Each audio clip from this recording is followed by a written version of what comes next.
Matt, thanks so much for joining us. Glad to be here, Tim. You are a very, very, very busy guy these days. We're going to get into everything that's going on with XSELL, how we're tackling the pandemic. You're hiring a bunch of people into this situation, growth. But I really appreciate you carving out some time for us today. Co-founder and CEO of XSELL Technologies. Why don't we just start for those that don't know Matt or don't know XSELL Technologies? How did you, a little bit about your background and how you came to come up with the idea for XSELL? Yeah, certainly. So, like I said, glad to be here, Tim. And as I tell this story, I always say it's every bit as much evolutionary as it is revolutionary. Because as you hear this, I think one thing that you would conclude is that a lot of the experiences that I had in my past are really what led me to this moment in terms of what we're trying to do here at XSELL. So prior to this, I spent about 6.5 years with a private equity firm. And I was the number 2 in one of the operating companies where essentially we were bringing to life the customer experience for some really big brands that you would be very familiar with. So think of companies like Apple and Disney and Walgreens and AT&T, GE, AIG. And there was a set of experiences that I had in doing that, Tim, where they were absolutely seminal to starting this business. So I had been building large teams of people that were essentially responsible for engaging with the customer on behalf of those brands, typically in a sales environment. So, for each of those companies, think of maybe 800 to 1,000 of their best salespeople.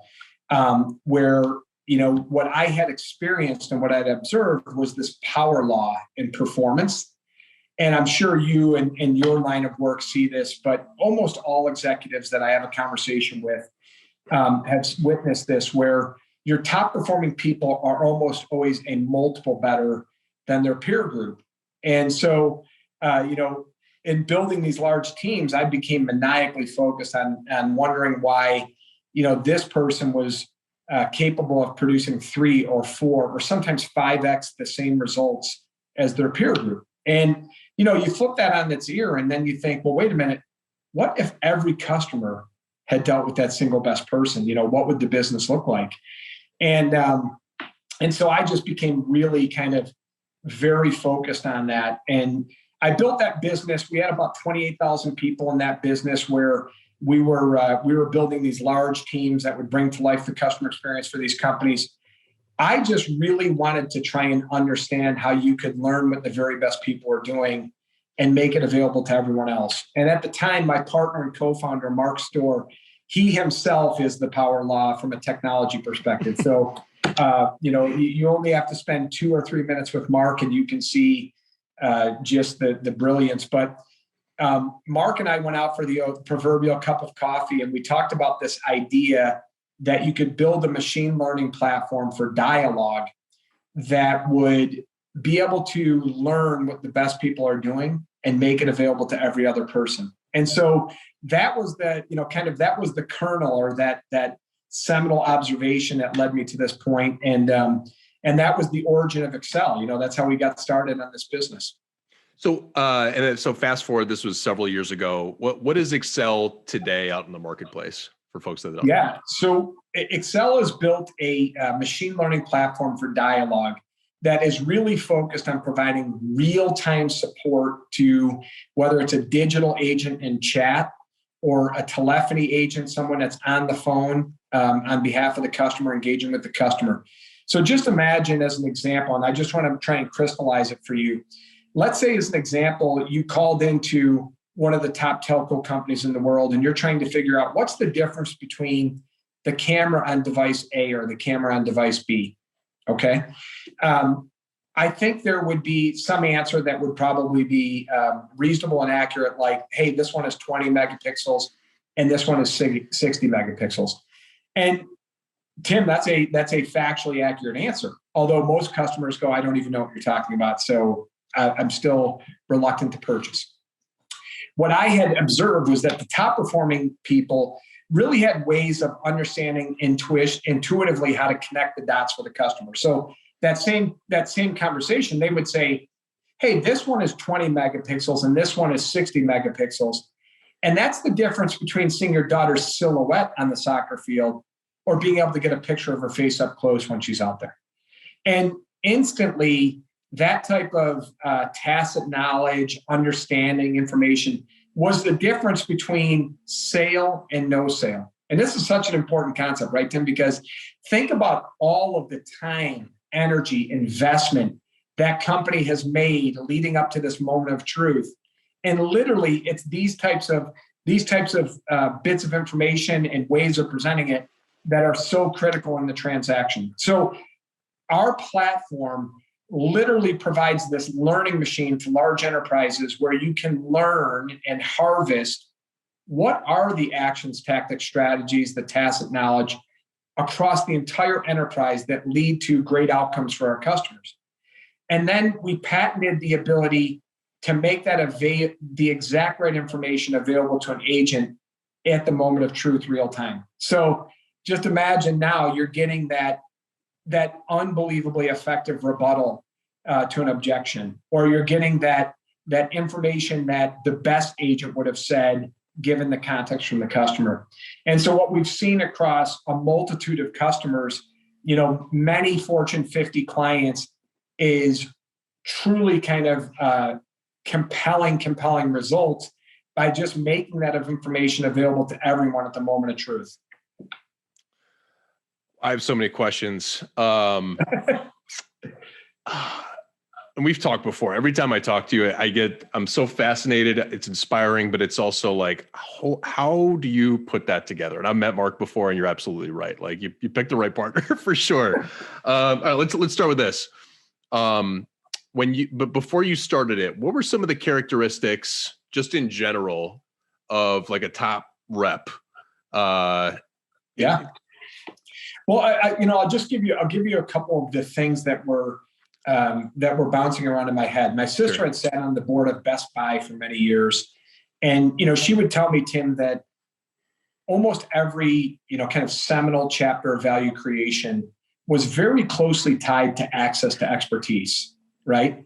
And so originally it was the blue shirts, and over time they grew and kind of outstripped that, and then it was the Geek Squad. But still, you even think about Best Buy today thriving, even though Amazon exists and there's other players in that space, but access to expertise has been really important.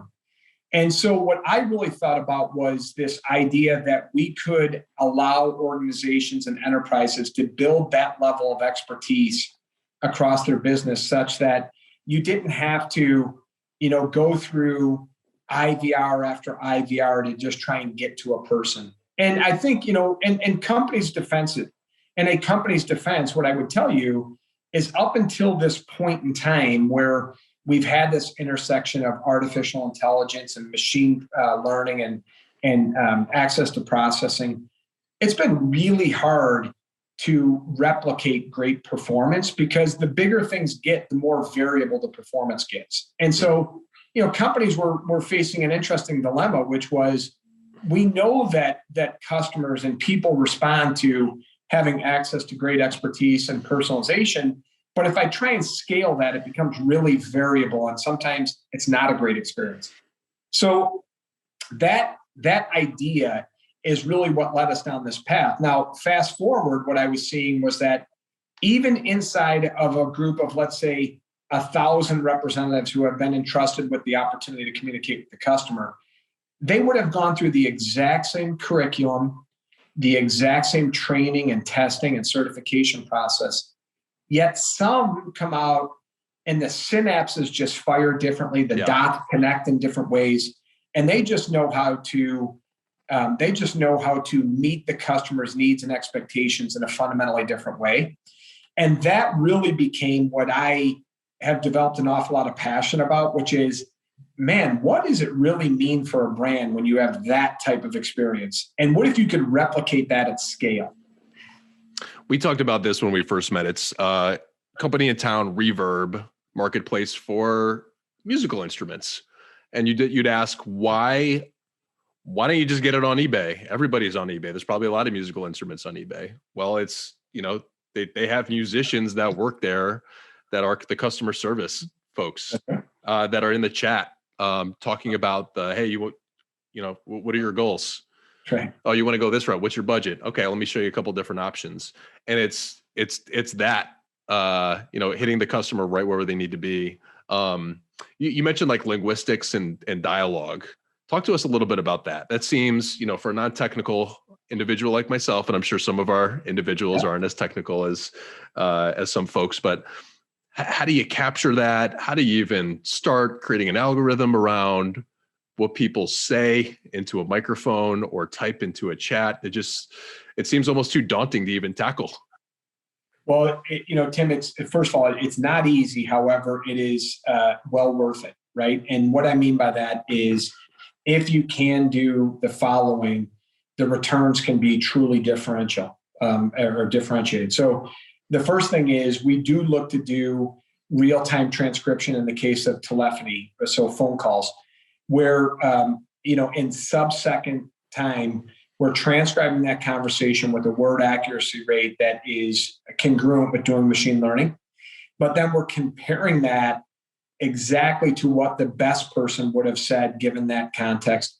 And then in the same time, we're making that immediately available to the agent to say, oh, here's what the best person would have said. Now, the reason why this is important is, when you think about it, Tim, there's essentially this skill that top performing people have built over time. They themselves are often like an algorithm. So they'll try something different. They might they might order their discovery questions in a certain way. They might then determine that, wait a minute, that one's not necessary, and I get a greater close rate. And I found over the years of working with many, many top salespeople that they are very rhythmic and formulaic, but they're always evaluating and testing different things to improve it, right? And so when I look at this, the heuristics, the way that you say it, the way that you phrase it, these are the things that cause a customer to want to do business with you more than they might have with your peer, right? And so when we started to think about this, we really sat down and said, let's start with a platform that first can listen to the enterprise, and it can listen across it and learn. And I think oftentimes, Tim, what I talk to my clients about is just the value of building that enterprise learning machine, because so often senior executives know that this differential exists in performance, and they might even know some anecdotal information about why someone's good or why someone else is not good. But what they never have, or almost never have, is absolute empirical understanding, numbers, details. Why is this person much better?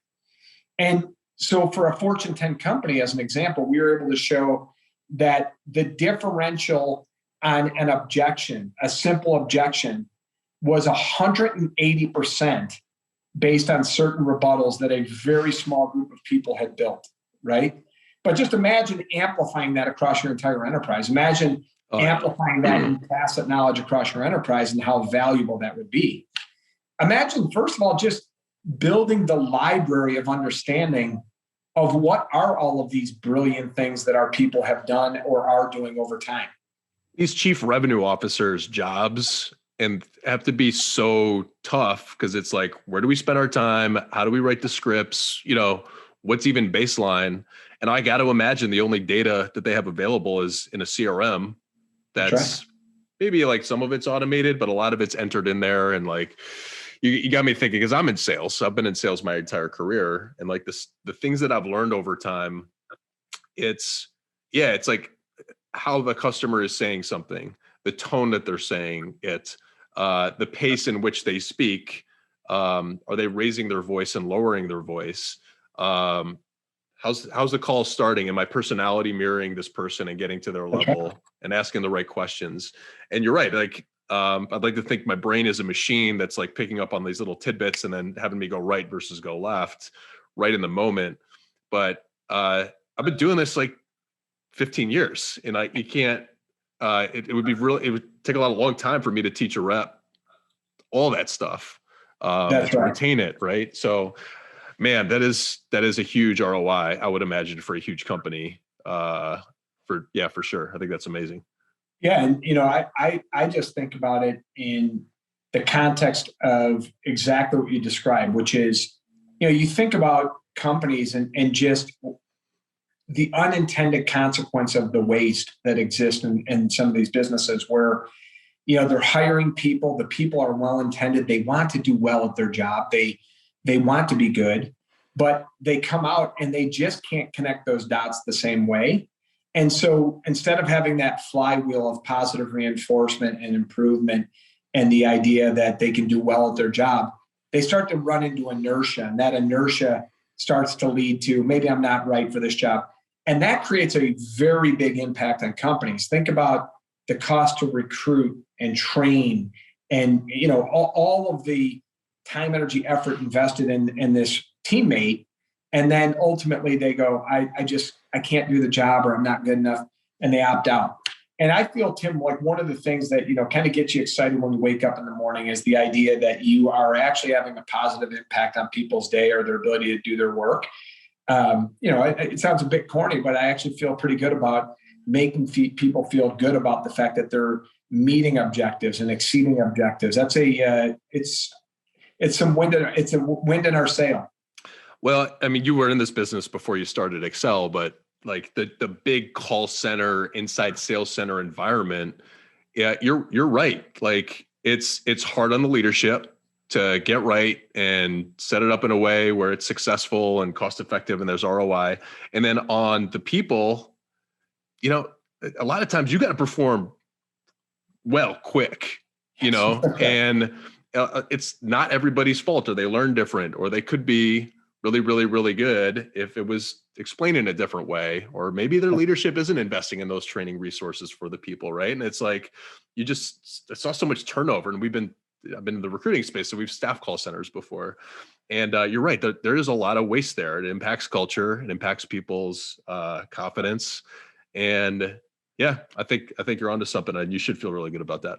So Tim, you think about it, just think about the amount of investment going in from a marketing perspective to get someone to either come to the website or to pick up the phone.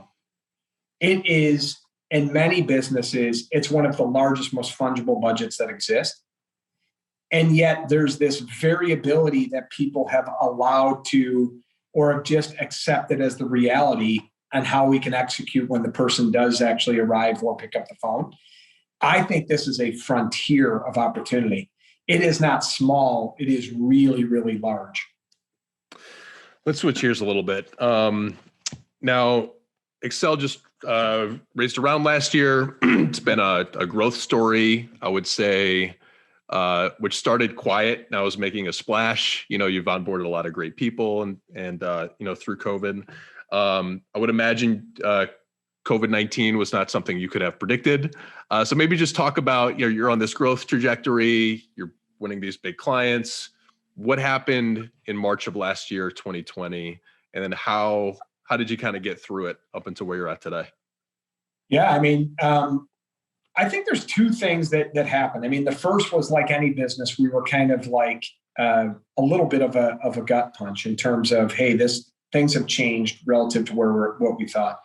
But make no mistake, we were a fast-growing enterprise, and so we took a step back. And at that point, we had just started our capital raise, but we were already still growing pretty steadily, even in the context of COVID. But there was, I think, a mind shift change for us as a company, which was, it almost goes back to my biology background. I don't know if I ever told you this, Tim, but I went to college for biology. I was going to go into pre-med and change courses, but I started to think of it almost from a natural selection perspective, which is, in the context of adversity, is the time to evolve and get better.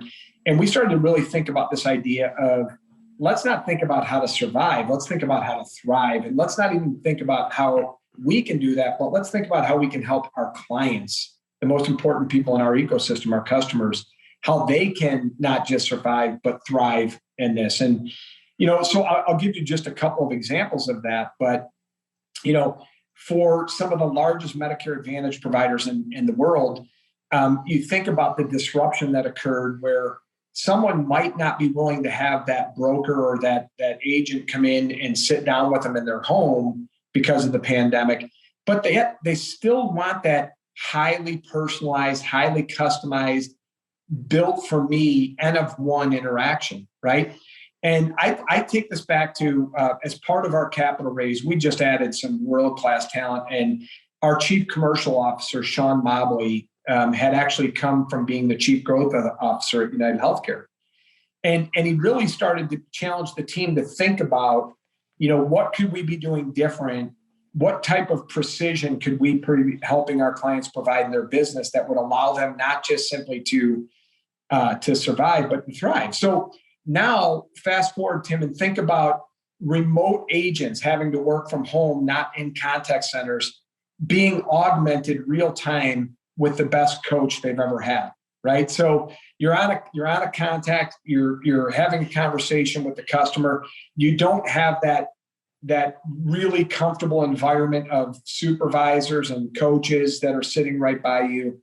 Yet you've got this real-time coach where the man and the machine, or the human and the machine rather, are working together to create a great outcome for the customer. And so when we started to think about it that way, when we started to think about the challenges like remote workforces, or how about this, the disruption that's occurred for the retail footprint. Let's just say you wanted to go in and buy a device from your telecommunications provider. Before, that was one where you might lean on the expert in the store to help you make the decision or help you come to the right conclusion. And now you might not be as willing to do that. So what we were able to do is provide a level of expertise front and center that you could engage with that was not, behind many curtains. It would be front and center. And that person could walk you through in a very personalized way what the right selection would be with you. I just look at all of these and I go, it was funny. Someone was telling me there's this new world. It's phygital. It's the intersection of all the things that we loved about the physical environment, personalization, having a conversation with an expert, talking to the person about your particular set of circumstances, but bringing that to the digital environment where, it's much more readily accessible. Even what we're doing here today in terms of our conversation. And so I think that there's this exciting potential out of what was clearly a terrible set of circumstances where businesses are evolving faster than ever before. And I'm the youngest of seven, Tim. So, my sister I have an older sister who's been wildly successful. But she was definitely from the book that would say, hey, you have to get on the plane, you have to go meet with the customer face to face. And I think what first of all happened was all of us have learned you can build that rapport with people digitally. You can make these connections. Now, do I still think you want to do face to face? Yes, those should happen. But you can build these great interactions. We started to, as a family, have Saturday night game night where you're having wine and you're on a Zoom call, and that sister who previously would have thought you had to go fly somewhere is the one logging in and saying, hey, this is fantastic. And so, I do think this is that part of that evolution that's occurring, is that, businesses are going to get they're not just going to get through the pandemic, they're going to excel coming out there. And I say that they're going to move forward coming out of it because they've built this new muscle. They've built this new capability around how to really connect with their customers, still forge those relationships, and do it sometimes even in a better environment. It's every time I've talked to you, you're just very, very positive, and this comes from your team as well. I think you should know that. Like they're, Matt was very forthright through the pandemic, and pivoting in every way that we could, and I think that gave them a lot of comfort from what I got, and I get the sense that, hey, Matt's probably gone through some adversity before and had to figure out some kind of very challenging things. But I think you're right. Like there's so much that has changed as a result of this, and like bad stuff happens. 2008, 2009 recession, like it's kind of stunk for a while, but like we get past it, and then it's kind of a new normal from out there. But there's so much that has changed You mentioned going out on a plane, but my business, recruiting firms, you had to do several in-person meetings, drop off donuts, lunch, drinks, That's like right. to get your shot, right? And then now we're picking up customers across the country where we're building up that rapport, because I think people have figured out how to get to a place with someone virtually that they were programmed to do in person, but now do this in this new format. And like, I think partnerships is about trust, and you got to get there somehow. And, for a professional services business like us, we can now do this over Zoom, where we couldn't do that before. I threw out Zoom in 2019 and 2018 to people, and everyone thought I was crazy. They're like, I'm not getting on a video with you. Like, call me, Right. come over here. You'd think that was nuts. But yeah, there's so much that's changing as a result. And I think you have to adapt, to your point. Yeah, I think that's right. I mean, Tim, our team has had a chance to work with your firm, and now that I think about it, we're lucky based on proximity, but I think you're exactly right, which is for those businesses today where, if you think about dropping a dime on the map and saying, these are the partners I'm going to work with, and they're going to be in some sort of, that's a very limiting factor to access to great partnerships and expertise. And I think just thinking about this in the context of, the world is flat. We can go out and find partners and have this connectivity that exists between us wherever they sit, right? And I think that's in my mind, that's a really exciting development that's come out of this. Absolutely. You said something before we hit the record button. I had asked you, what are you working on with the team? Where you spend a lot of thought and energy? And I wrote this down so I could bring it up today, but I also wrote it down because I want to bring this up to my team. The concept of writing the best chapter of your career. Talk a little bit about that, because I got some follow-up questions for that. Yeah, happy to. I mean, this is something I've become really adamant about. But here's what I have learned, right? And I feel like every day I'm kind of open for business and trying to learn it. And I find myself now learning so much from people that are more junior to me, right? They've got so many different experiences. But interestingly enough, what I had basically started to see was that it's not just about the acumen of a candidate, or it's not just about the aptitude of the candidate. What really matters is, do you have them in that moment of engagement where they are truly taking inventory of the opportunity that exists, and they're really committed in it? And I feel like this is sometimes even far more important than, do they have that experience or that credential, or do they have this, right? And the reason why I say this, Tim, is like, if I think what's most exciting about our business, remove algorithms, capability, technology, it's the concurrency of people who are right now at this moment trying to write the best chapter of their career. And I get a little bit, I get a little bit of like goosebumps when you walk into a conference room or into a video call, and you hear ferocious debate where people are really plugged in. They're thinking through something. They're collaborating in a way where, with certainty, they're actually in the moment. I feel like sometimes you can have a complement of people who are writing the best chapter of their career, and then you have some people who are well-intended but going through the motions a little bit, and then there might even be some people who are not engaged. And when you're building a business like we are, there is this forced multiplier that happens when everybody's engaged. It is like, so that writing the best chapter of your career is really around this accountability we all have to each other around, are we plugged in? Are you ready to go? Are we doing this? Because each of us have kind of put our opportunity to succeed in each other's hands. We've kind of entrusted each other with a little bit of our own opportunity to succeed. And that concurrency is something I just think is pretty special when everybody is writing the best chapter of their career. I'm getting a little goosebumps too. And hearing you talk, like, I'm thinking now back to my best chapter of my career to date. And for me, it was at a big multi-billion-dollar conglomerate. We had this huge opportunity to do something different. We got some buy-in from leadership. And it was really, really, really, really hard. And we assembled like a really small team to kind of get through it. That team grew. But like, I remember being like scared, but relying on each other and getting through it together. And it was so rewarding to hit milestones. And I didn't hit the snooze button. I was popping out of bed, every single day. And frankly, I'm like chasing that feeling. And I think most candidates, job seekers, employees are as well. And that's where like my business exists, is because you're catching people that aren't in the best chapter of their career and then trying to find that for them. And it's just such a great way to put it.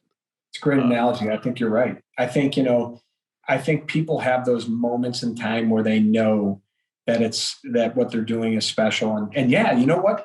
One of the typical characteristics of it, it's hard, but that's what gets your mind plugged in. That's what gets you, that's what gets you thinking about it. If things are easy, I think they're also sometimes you just kind of disengage over time when something becomes routine or rote. No one wants to be doing a rote task all day. And so I think of these scenarios like you just described, when that impulse corridor opens up for someone to think about a different position, it's because something's not being fulfilled, right? Why am I thinking about doing this? I'm thinking about doing this because I know in my heart of hearts, I'm not writing the best chapter of my career. I could be doing something better or bigger somewhere else, right? Now, it does create, I will say one of the things that organizationally what we've seen is the antibodies come up as an organization. We don't, people will be like, hey, that's not kind of how we roll, right? When someone gets here. And so it elevates the bar. But I do think that culture is one, to your point, when you're in it, it's fun. It's special. Yeah, you're right. It's going to be really tough to get 100% of people on board, all at the right kind of mindset. But the cost benefit analysis of not, leading a group of people the way you had described versus having a bunch of people go through the motions, like you just can't have it. And we have a lot of founders and VC folks on this show. And I think, we share networks, and I'm always talking to founders, and I see a lot of different companies. The execution of an idea is hard. Yes. Think about when you and Mark had that cup of coffee and you're like, okay, what could be playing that out over however many years, it's going to be hard. And a lot of it has to do with leadership and people. Right. So maybe as a question, how did your role change, and where did you spend a little bit more time as the different phases kind of went up? And I'm sure we're catching a chapter 4 of a 20 chapter XSELL story, but maybe walk us through that a little bit. Yeah. I mean, for me, I think first of all, I would say I completely agree with your description there. And I think if you took a step back, the journey for me has been one where, over time, my role has evolved based on the epic that we're in as a company. So if I just went to the first thing, it was, to be very honest with you, Tim, it was all about influence. Could I influence Mark to go on the journey with me? Could I influence investors to give me an opportunity to bring this to life? Some of that still holds true every day. I mean, much of what I do every day, influence clients to continue to trust us with more business, influence our team to be in that moment writing the best chapter of their career. But I think that evolution over time for the company has been one where now I've found a way to be blessed enough to surround myself with talent that in and of themselves are doing things that I was not even capable of doing. Right. In other words, you think I mentioned Sean Mobley as our chief commercial officer. Alice Sconey as our chief people person. We've added so many good, Mike Resakowski, our CFO, and then throughout the organization, some of our people that have been with us all along. So Dan Wood has been with us since kind of the early days, and you see them evolve. You see them flourish, and their leadership skills come to life. And so, I will tell you the difference from my original part of the journey is I had my hands in every single thing. And as a founder, it is the one thing that you have to learn how to do, which is trust others to do what you have hired them to do and what they are uniquely capable of doing. And so it was one where I just started to say, listen, if I were that person and I were brought into the organization, what would the expectation I would have of Matt, right? I would expect Matt to allow me to create my success, to be accountable, to drive towards the right outcomes and create the right collaborations amongst the team.